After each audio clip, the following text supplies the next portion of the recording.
Esmirna es la segunda iglesia a la que va dirigida la carta profética de Apocalipsis. Izmir es el nombre actual de esa ciudad. La bella Izmir en Turquía se encuentra esta ciudad en Asia Menor. Va dirigida a Esmirna. Policarpo era el pastor, el ángel de la iglesia de Esmirna. Policarpo muere en el martirio. Vamos a ver detalles de esa muerte en el martirio de parte de este hombre, Policarpo, que fue discipulado por Juan, el hombre que escribe este libro de Apocalipsis por la inspiración del Espíritu Santo. Ahora, Jesús se presenta como el primero y el último. En medio de toda esa historia, de tantas situaciones cambiantes en la humanidad, hay alguien que estuvo antes, que está durante la situación y que sigue estando después. Y es más, una segunda carta de presentación de Jesús, él dice: soy el que estuvo muerto, pero vivo. Porque fue una época de mucha muerte, mucha persecución, martirios terribles.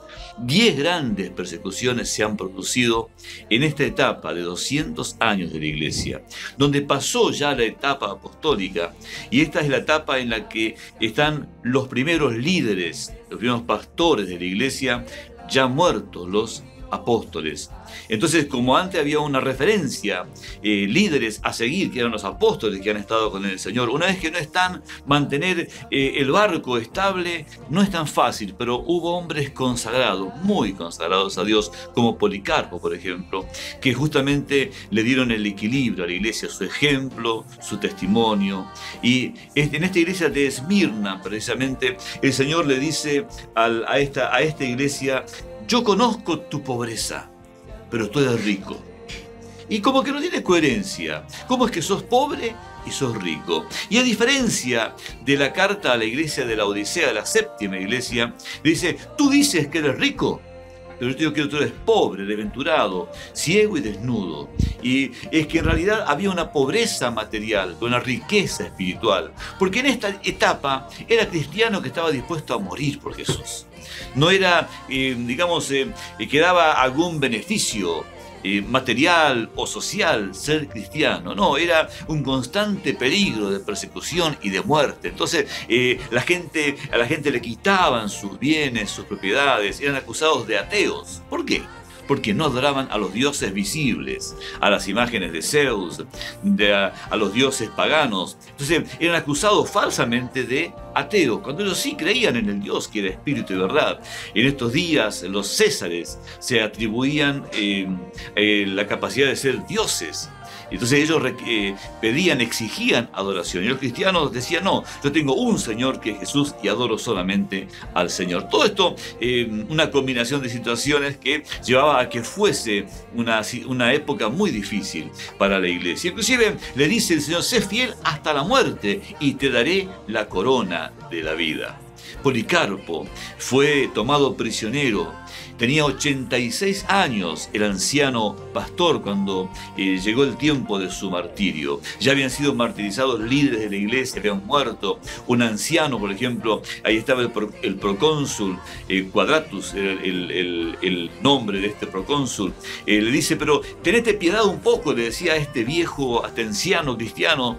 Entonces, este hombre no temía a nada. Murió en la boca de las fieras. Lo traen a Policarpo finalmente. Los mismos judíos, por eso dice acá, sinagoga de Satanás, los judíos incitan al procónsul a que Policarpo es el que le mete esas cosas a la cabeza, el que les lava el cerebro, todo eso. Traigan a Policarpo, a ver si él sí está dispuesto a no negar a Jesús.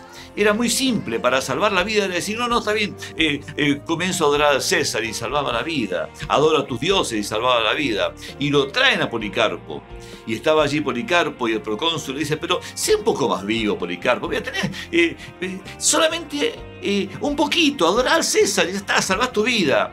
Y entonces negá a Jesús, le decía el procónsul, es muy simple esto. Y Policarpo le responde: durante 86 años que tengo en vida, he servido a Jesús. Él nunca me ha sido infiel. ¿Por qué yo habría de negarle? Bueno, entonces en definitiva la multitud se lanzó a la fiera, y el procónsul, conmovido por la actitud firme de Policarpo, un tipo simpático, amable, de hablar mucho Policarpo, y dijo, no, están encerradas las fieras. Entonces a la hoguera. Y bueno, lo ataron al palo de la hoguera, lo prendieron fuego, y allí Policarpo hizo la última oración, que fue, gracias Señor, porque me has permitido llegar a esta instancia. Policarpo escuchó las palabras de la profecía. Dice, bienaventurado el que lee y que hace caso a las palabras de esta profecía. Dice, porque no sufrirá la muerte segunda. Hay una muerte segunda que es después del juicio final. Es tan importante que aunque muéramos ahora, nos espera la eternidad con Dios y no la muerte eterna en el infierno. Le dice el Señor, al que venciere, dice el Señor, le tengo para él preparado la corona de la vida. Sé fiel hasta la muerte y Jesús te dará la corona de la vida. Milagroso, abres camino